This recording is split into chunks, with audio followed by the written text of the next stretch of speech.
In 2015, we saw an explosion of quadcopters, while drones being released to the marketplace. And one of the ones that we were most impressed with was DJI's Phantom 3. The Phantom 3 Professional shot 4K video. It was stronger and more responsive than the Phantom 2. There was a new app that tethered directly to the transmitter, and it had new sensors, a sonar sensor, an optical sensor for stabilizing it as you landed it. Incredible features. We really loved it. So what could DJI do next for its Phantom line? Hey everybody, it's Norm from Tested, and today I'm going to introduce you guys to the Phantom 4.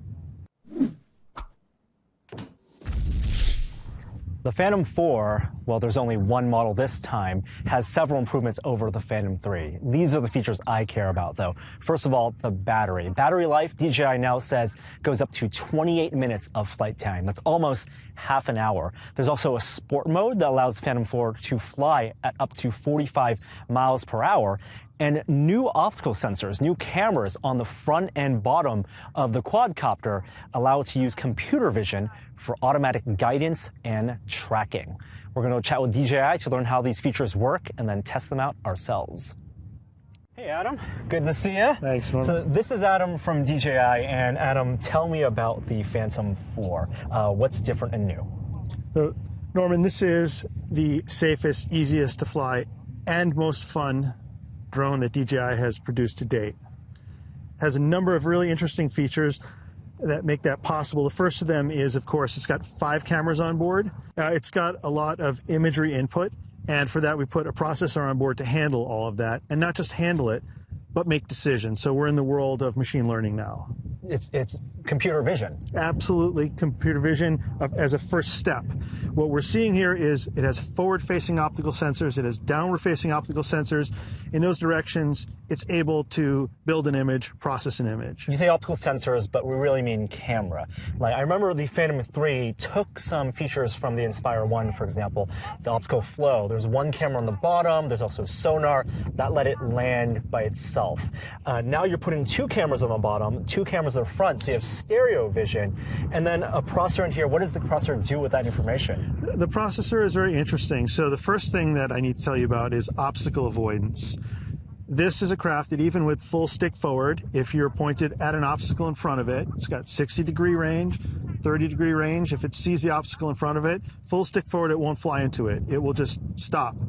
It's kind of like a parking sensor for your car, where it tells you, based on how fast you're flying, it knows that something's going to be 6 meters, 5 meters, 2 meters, and then those transmitters start beeping and you won't be able to go forward? That's right. It'll just stay in a hover safely right in front of it. Huh. Now you said 60 degrees field of view and 30 degrees of vertical field of view. What happens if there are obstacles outside of that? And what are the limitations of the obstacles it can see? Trees? So it's very similar to a human being. We have a field of view, and within that field of view, we're pretty good at dodging or going over, around, under whatever an obstacle.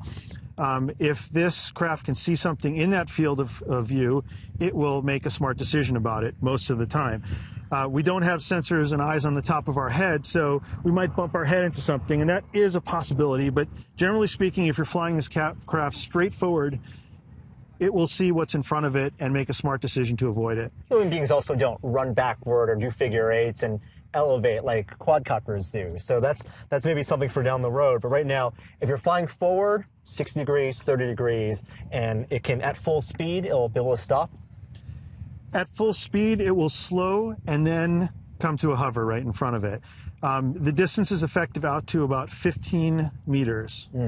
Now, there's a difference between normal mode and sport mode. This kind of avoidance system works in the normal mode, which I think compared to the Phantom 3, it's a little bit slower. But if you want to max out the speed up to 45 miles per hour, that's in sport mode. Avoidance, the cameras aren't as effective there, but what can you do in sport mode? Sport mode is for enthusiasts, advanced pilots, people who want to get a taste of drone racing.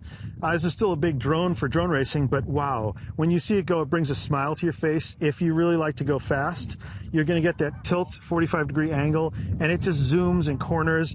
And you'll notice with the braking, it's going to take a few meters there to come to a full stop and reverse direction, but it is just so fun and it corners so well. You get the speed not by eating more battery necessarily all the time, but you're also getting more speed because you are tilting the craft to 45 degrees. It's physics that's helping this move at a higher rate of speed. Okay, and that goes into some of the redesign. The props are also slightly redesigned. The way they mount onto the motors are designed. You don't spin them on like the Inspire 1. No, these are now, you just push them on, twist, and they lock into place. It's very, very good for safety at high speed. All right, well, we talked about avoidance. We talked about the new battery life. It's a little bit heavier. It's the sport mode. But the thing I really want to test out today is tracking, computer vision. So how does that work with the 5 cameras on board?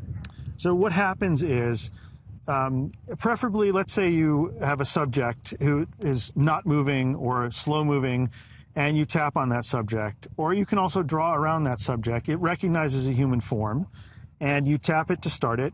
And once it has a track on that person, it builds a 3D image. And algorithmically, it's smart enough to know that human beings can turn their head, can turn their profile. They look different when they walk. They move their arms, they move their legs. They will still stay on you. If you're on a bicycle, draw around the bicycle, it will recognize you and the bicycle as a shape, and then it changes shape. When it changes direction, it might move into profile.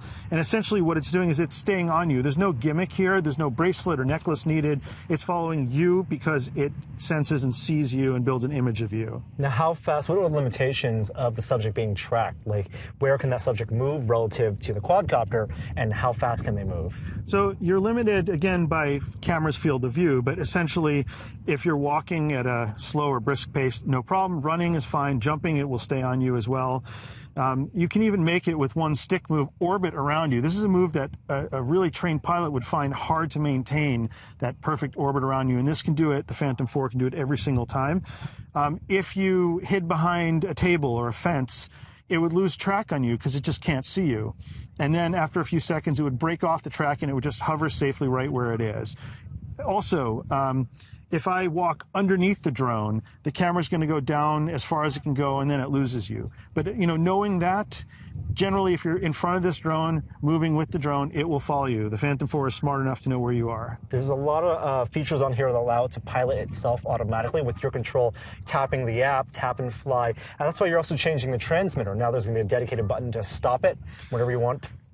We built this with safety and confident flying in mind, and that's just one thing. If it's flying and you're sort of not sure exactly what's happening, or you change your mind about something and you're not sure exactly what you want to do next, you hit the pause button and the drone will slow to a hover and just stay there until you make up your mind about where to redirect it. And then it also inherits all the features from the Phantom 3 line, including even the SDK, all that return to home features, all that stuff? Yes, it does. It also has intelligent flight modes. Return to home is good. It engages obstacle avoidance on the way back. So that's an added plus and an added safety feature. We also have some redundancy built in to make this more dependable, reliable, and to make people more confident. We've got dual IMUs and dual compasses on board. Awesome. Well, sounds like there's a lot to test with the Phantom 4. I'd love to get some of that testing done today. Thanks for sharing this information with us, Adam. My pleasure.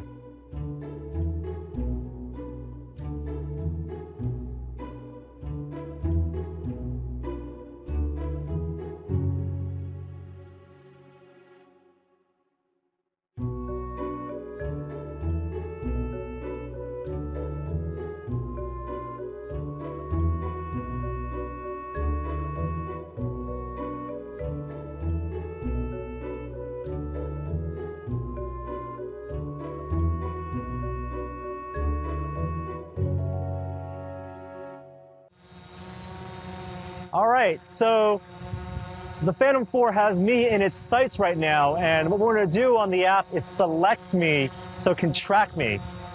Let me know when it's tracked over there.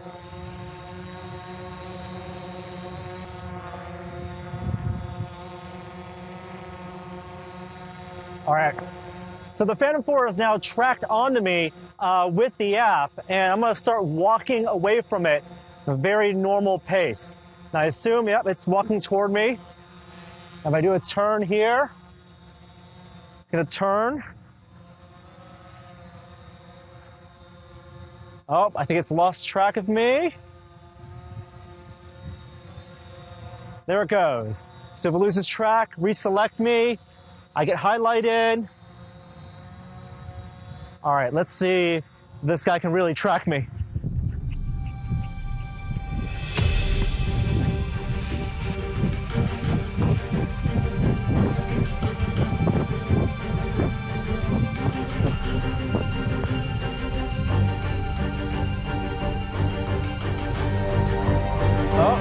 goes. A little too fast. Alright, as you can see, that active subject tracking didn't work perfectly, but it did regain tracking. It found me again without the user having to reselect me, and as you can see, the obstacle avoidance system is also at work there, indicating how far I am away from the quadcopter. Now what's really going to be interesting is for cinematographers to use this to do things like have the quadcopter follow someone, and then just using one stick on the transmitter, circling around the subject, or even using the other stick to fly further away or closer and doing these kind of sweeping pans. That's going to be really cool as long as you're doing a precise movement. Another caveat is that as you walk toward light like the sun, the glare from the sun is actually going to be inhibiting the active subject tracking, and you'll be able to see that as I run toward the sun right now. What I'm also going to try to do is activate both the active subject tracking and the obstacle avoidance system. So as I walk between these two flags, you'll see if the quadcopter detects, gets too close, and then it stops. Pretty cool.